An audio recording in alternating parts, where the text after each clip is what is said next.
Donald Trump said he was going to solve the Ukraine war within about 24 hours of becoming president. Well, it's taken almost a year, and we still don't have a solution. And yet it seems now that his foreign affairs mogul Steve Witkoff has drawn up a peace plan, a 20-point programme that he thinks could actually resolve issues, a diplomatic solution.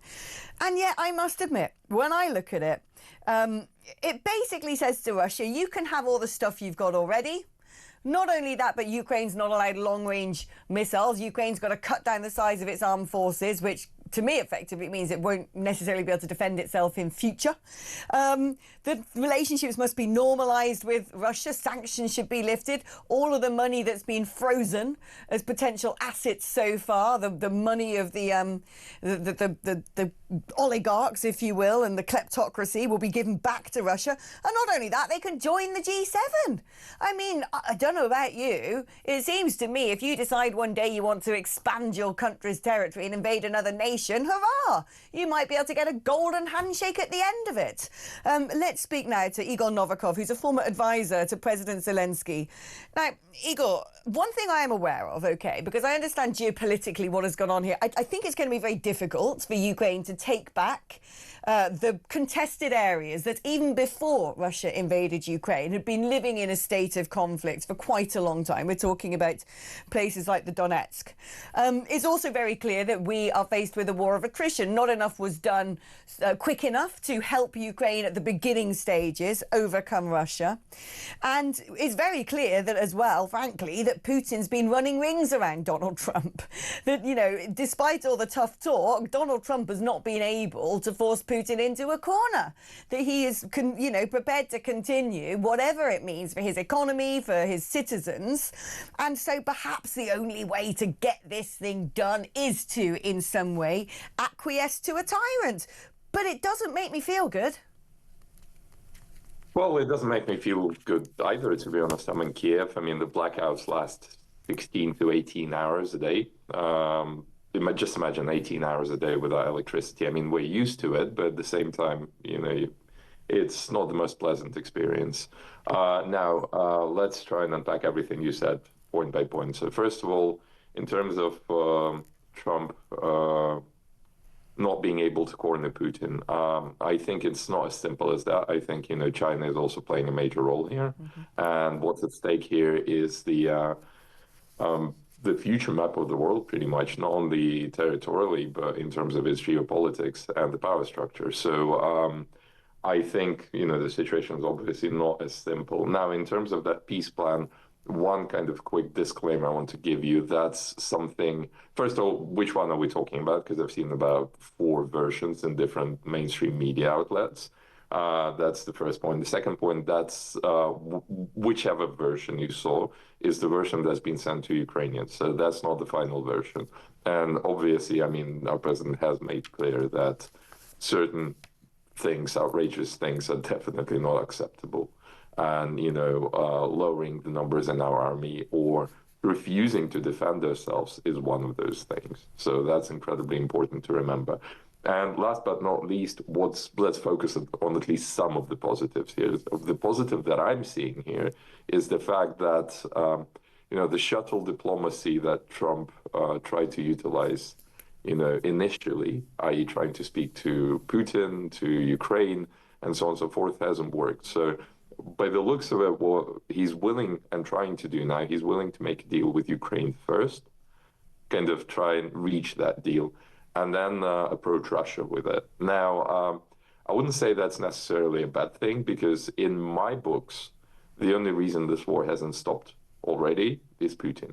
Well, Putin and China. So, but Putin is the front-facing kind of portrait here. So I would say that if the US and Ukraine reach an understanding of how this war ends, that's presented to Putin and he turns it down, there's some small glimmer of hope that we're going to see the old Donald Trump providing weapons to Ukraine and being really tough on Russia. So, there could be positives that come out of it. But do you think, though, that when you look at one of the various versions of a potential agreement, a peace plan, that it's actually pandering to Putin's ego a little bit too much? We understand, actually, I mean, even at the outbreak of this war, people are saying we've got to build him a golden bridge. He's not going to suddenly decide to stop in his tracks or, realise that this was a big mistake or admit that he's a bad person. He doesn't want to be humiliated and he wants to get something out of this.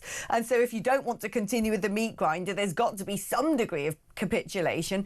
But there's elements to this, to me, that almost seems like it's rewarding him. There are, but let's make one thing clear. This is not the actual point in time where Putin is being rewarded. How most of the West has reacted, the fact that Ukraine didn't get all the weapons it needed to protect itself, initially, the fact that the sanctions up to today actually have not been sufficient, the fact that Russia is not suffocating fully economically, that's the real capitulation. That's not about a piece of paper. It's about certain governments' unwillingness to act decisively, or their fear of whatever, nuclear weapons, Putin's ego, future geopolitics, whatever. I mean, you're going to hear Let's name and shame some of those. Let's name and shame some of those, because I would always stand by the fact that the United Kingdom very quickly turned around and said, we're going to give Ukraine what it needs, and started making sure that there was weaponry going to Ukraine. And it's very easy, years after the outbreak of this war, to forget who the villains of the peace were. From memory... Let me stop you there. Yeah. First and foremost, nothing bad I can say about the United Kingdom. I mean, the only feeling that I have as a Ukrainian is gratitude towards this country. I think the UK has been, regardless of who was, in Downing Street, regardless of that, I mean, the UK has been a true friend and an ally and a leader of the Western world. If you want me to name and shame somebody, let's go back to 2014 when this whole thing started. President Obama. I think that was the worst president in American history. And everything that's happening in the world today is because of him. There you go. Wow. I mean, look, I couldn't agree more. There was a capitulation to Iran, a capitulation when Russia took over Crimea. But even at the outbreak, when Russia first stormed into Ukraine with tanks, from memory, the EU dithered, and the country really at the heart of it all, because they were desperate to have their gas pipeline, because they stopped even other countries who they had sold weapons to selling those weapons on. The villain of the peace to me in all of this, right at the beginning, was Germany. Well, one of them. I mean, I think Germany definitely hasn't done enough. There are certain points, I don't think, if we evaluate what happened over the last, 3-4 years, I don't think anyone has acted perfectly. I think Britain has acted much better than everyone else in this particular case. But I think certain things, to me as a Ukrainian, have been preposterous. I mean, I can name and shame another thing. I mean, Poland, especially Polish farmers, are notorious for closing, Ukraine's border and preventing Ukrainian grain exports and stuff like that. So we're stopping Russia from attacking Poland, and Poland is backstabbing us. I mean, not the government, but the people who are blocking the border, preventing refugees from going, westwards. A lot has happened in this war. I don't think the civilized world has acted the way it should have.